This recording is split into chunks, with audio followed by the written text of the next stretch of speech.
اللہ کے نبی صلی اللہ علیہ وسلم نے ارشاد فرمایا اول من یحاسب یوم القیامت الصلاۃ فإن صلحت صلح سائر عمله وإن فسدت فسد سائر عمله۔ کل قیامت کے دن سب سے پہلے نماز کا حساب ہوگا۔ جس کی نماز اچھی نکلے گی اس کے باقی عمل بھی اچھے نکلیں گے، جس کی نماز کے اندر کمی ہوگی اس کے باقی عملوں کے اندر بھی کمی ہوگی۔ صحابہ کرام رضوان اللہ تعالی علیہم اجمعین جب نماز اتری تو خوش ہونے لگے۔ لوگوں نے کہا کہ خوش کیوں ہوتے ہو؟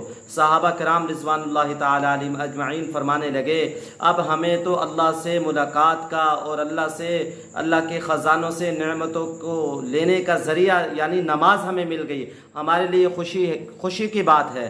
اللہ کے نبی صلی اللہ علیہ وسلم نے فرمایا المصلی یناجی ربہ، نمازی تو اپنے رب سے باتیں کرتا ہے، ہم کلام ہوتا ہے۔ میرے محترم بھائیو، سارے خزانے، ساری نعمتیں، سب کچھ ایک اکیلے اللہ کے ہاتھ میں ہے۔ اللہ ہر چیز کا خالق ہے، اللہ ہر چیز کا مالک ہے، اللہ ہر چیز کا رازق ہے۔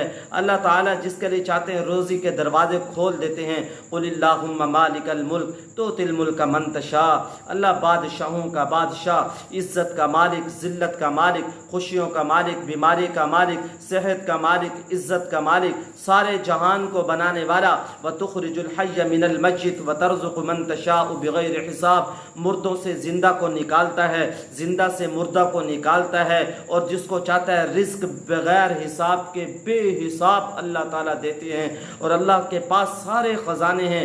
اللہ نے ہمیں حکم دیا یا ایھا الذین آمنوا استعینوا بالصبر والصلاۃ، اے ایمان والو تم اللہ سے مدد مانگو نماز کے ذریعے سے، صبر کے ساتھ۔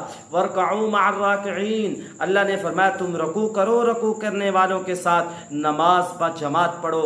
اللہ کے نبی صلی اللہ علیہ وسلم کی ایک حدیث ہے جب انسان وضو کرتا ہے، اچھی طرح وضو کرتا ہے، فاحذر الوضوء ثم اتى المسجد لا يريد الا الصلاة لم يخط خطوة الا رفع الله بها درجہ، جب انسان وضو کرتا ہے اور وضو کر کے مسجد کی طرف جاتا ہے، اللہ تعالیٰ اس کو ایک ایک قدم پہ اللہ اس کے گناہوں کو معاف کرتے ہیں، ایک ایک قدم پر اللہ اس کو نیکی دیتے ہیں، اور ایک ایک قدم پر اللہ اس کے درجات کو بلند کرتے ہیں۔ حدیث پاک میں آتا ہے جب وہ مسجد کے اندر بیٹھا ہوتا ہے، نماز کے انتظار میں ہوتا ہے، اللہ اس کو نماز کا ثواب عطا فرماتے رہتے ہیں۔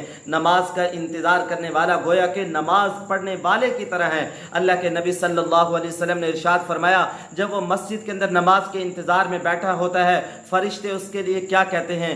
اللہم اغفر، اللہم ارحم، اللہم تب علیہ، اللہ تو اس کی مغفرت فرما، اے اللہ تو اس کے اوپر رحمت والا معاملہ فرما، اللہم تب علیہ، اے اللہ تو اس کی طرف توجہ فرما۔ فرشتوں کی دعا تو اللہ قبول کرتے ہیں۔ میرے محترم بھائیو، ہم نماز کی پابندی کریں۔ نماز کل قیامت کے دن نماز کا پہلے حساب ہوگا۔ الصلاۃ عماد الدین، نماز دین کا ستون ہے۔ جس عمارت کا ستون نہ ہو تو میرے بھائیو وہ عمارت کیسے کھڑی ہو سکتی ہے؟ کل قیامت کے دن سب سے پہلے نماز کا حساب ہوگا۔ صحابہ نماز کے وقت میں دکانوں کو کھلا چھوڑ کر مسجد کے اندر چلے جاتے تھے۔ اللہ نے صحابہ کی صفات بیان کی ہے، رجال لا تلہیہم تجارت ولا بیع عن ذکر اللہ واقام الصلاۃ وایتاء الزکاۃ، یہ رجال ہیں۔ رجال یہ ایسے مرد ہیں دنیا کی تجارت، دنیا کا مال و دولت، دنیا کے کام کاج، ان کو اللہ کے ذکر سے، نماز پڑھنے سے، ذکر کرنے سے، اللہ کے احکامات پر چلنے سے یہ روک نہیں سکتے۔